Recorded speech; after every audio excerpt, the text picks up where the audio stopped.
asked me for something to drink. She said, I don't get it. You don't even have a bucket. She said, no. He said, you're still missing it. It's not about the bucket. I'm here and I'm with you and I care about you. Yeah. Jesus loved her enough. Then it says that he loved her enough not to leave her because he gave her an opportunity for life transformation. By having a conversation with a woman, he totally flipped her paradigm from a place of hope and despair to a place of joy and hope, where instead of her hiding and hurting and avoiding people, it says after she engaged with Jesus, right, Pastor? It says that she ran to the city. She's been avoiding the people of the city because she doesn't want questions, but after that, after she engages with a God who sees her and who loves her enough not to leave her the same, he transforms her enough to run back into the city and say, come see a man who's told me all that I've ever done. That's a transformed thinking. That's right. Yeah. Somebody that's been avoiding people to somebody running to people because they found an answer that they've always been looking for. I guarantee you God is seeking after you. Guarantee you Jesus, his son, is coming towards you. He's never left you. He's never forsaken you. But you've got to be aware that he's there. Yes. He took her to engage with Jesus before she realized that he was the Messiah. But when she realized that he was the Messiah, that he was the answer, that he was the one true Son of God, she ran back and told everybody she knew. God loves you. God sees you. God loves you. God loves you enough not to leave you. So how do we engage with Fresno? How do we interact with Fresno then? What's our response to a day like this? There's another story in Luke chapter 10. It tells us of a Samaritan man who saw a man hurting. He saw a man hurting. After two people that had been engaged in the religious system for all of their life passed them by. A man that culture says shouldn't have engaged with it. It says in the story that the Samaritan saw the man hurting. And he went to him. He had compassion on him, that he picked him up, that he engaged with this bloody man that had been beaten and had been robbed on the side of the road, that was left for dead. He picked him up. He went to his wounds. He was covered in this other man's blood. That takes a whole lot of love to engage in somebody else's mess. I don't like blood. I'm not a doctor. Don't come to me, okay? I don't want it on me. I don't want it around me. I can handle mine, but I'm not going to handle yours. That's not what I'm equipped for, all right? I'll pray for you from a distance. Just kidding. I sound like one of the other guys in the story, right? God forgive me. But this Samaritan man engaged with him to where it messed up. It was inconvenient. It cost him something. That's what real love does, is it's inconvenient. And it's going to cost you something. You're going to have to stop your regular routine and schedule to get out and see somebody and then love them. But then he didn't just love them there. He didn't just bandage them up and say, all right, I got to get on the road. It says that he put them on his own donkey. He walked the rest of the way. He went through the road that he was going off. He found an inn that had a doctor, and then he paid for the medical bills. He was the one that set out for him. And then he said, do whatever is necessary to make this man whole, and I will come back and I will repay it later. Yes. So how do we, as followers, fully devoted followers of Christ, walk out this I Heart Fresno idea? Well, you need to first realize that God sees you, that God loves you, and God loves you enough not to leave you the same. And then we need to, in turn, follow what Jesus did, which means we need to see people. We've got to see Fresno. We've got to see the value in Fresno. We've got to not just see Fresno in its whole, from one side of the town to another, but you've got to see your part of Fresno. You've got to start seeing your neighbor. You've got to start seeing your coworker. You've got to start seeing your kids. You've got to start seeing your kids' teachers. You've got to start seeing people. And then when you see them, you need to ask the Holy Spirit to ask you to love them. How do I love them? Am I listening enough to hear their pain? Remember, our language is a byproduct of the condition of our heart. And if somebody is constantly talking about the pain of their situation, then God has brought you to a person that you can love in the middle of their situation. But then we've got to ask ourselves, are we just loving them enough? Or are we loving them not to leave them the same? Are we loving them enough, or are we loving them not to leave them the same? That's what a fully devoted follower of Christ is. Yes. Yes. They see people that God has placed around them. They begin to love the people that God has placed around them. And they love them enough not to leave them the same. Matthew 13 tells the story of a field. It says this man finds this field. Finds this field, and when he's in this field, this desolate field, when nobody else cares about, this empty field, he finds this piece of land. It says that he found a treasure that was hidden in it. It says he covers up the treasure because the field's not his. It says he goes and he works until he has enough money to buy the field. It says he sells everything he has and he buys the field.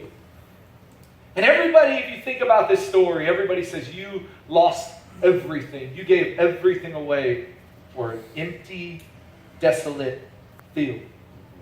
Little did everyone else know, but he knew. Yes. There was hidden treasure That's in right. the middle of that field. Though everyone else around us may see Fresno as desolate, it's full of despair, no jobs, high crime rate, not worth anything. A valley of dry bones where there was a bunch of has-beens and have-nots. What value do you see in the valley? Because I'll tell you, there's hidden treasure in this valley. I'll tell you, God sees the value in this valley.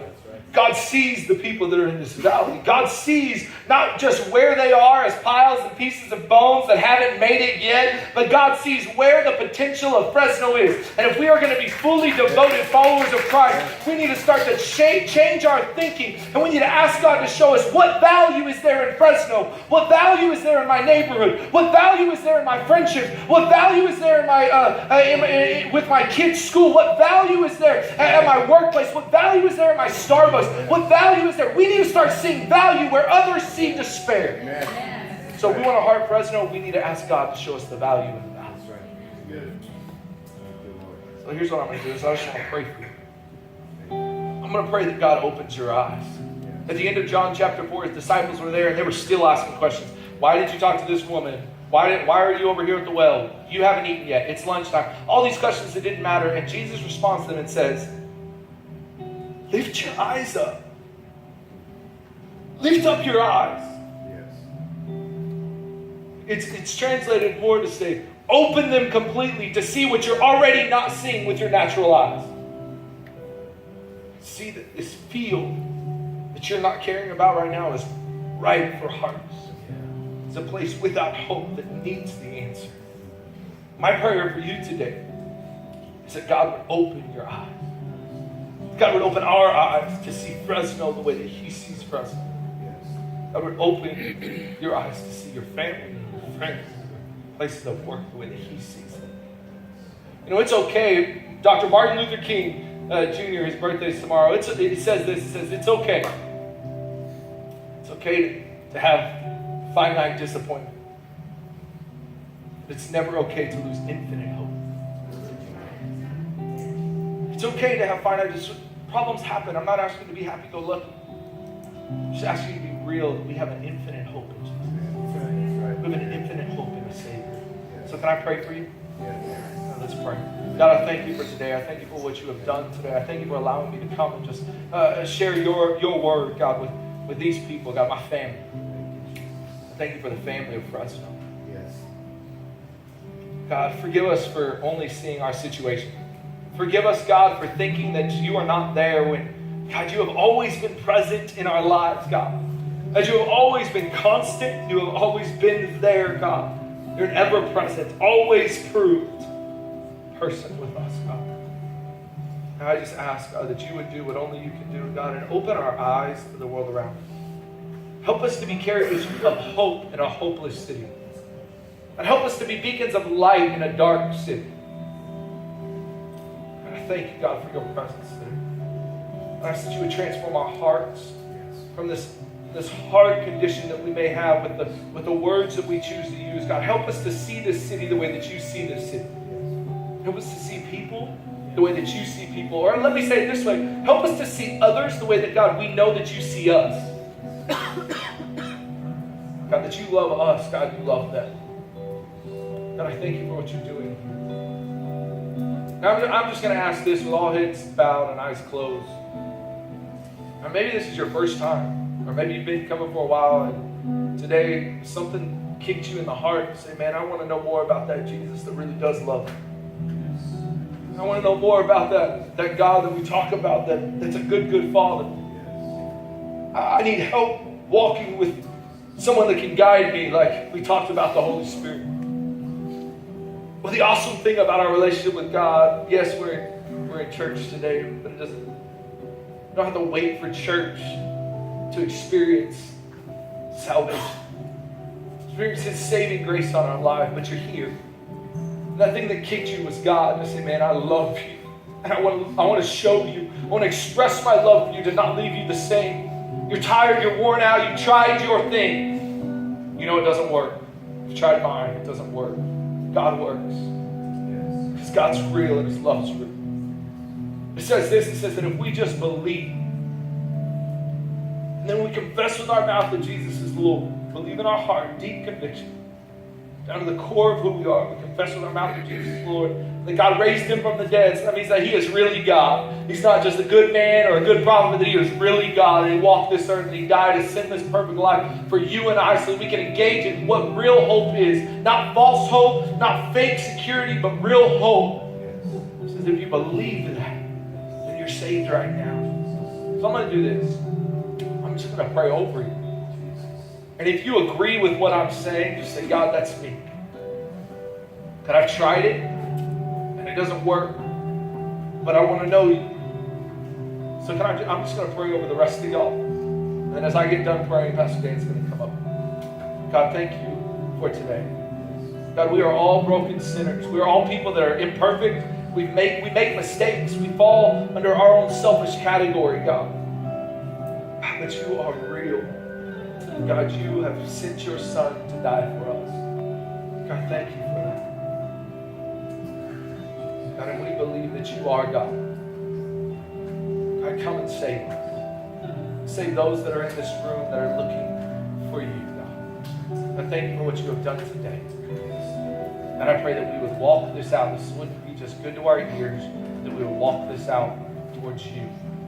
To love our city, because we heart and present. Amen. Amen. Come on. Give God praise in this place today.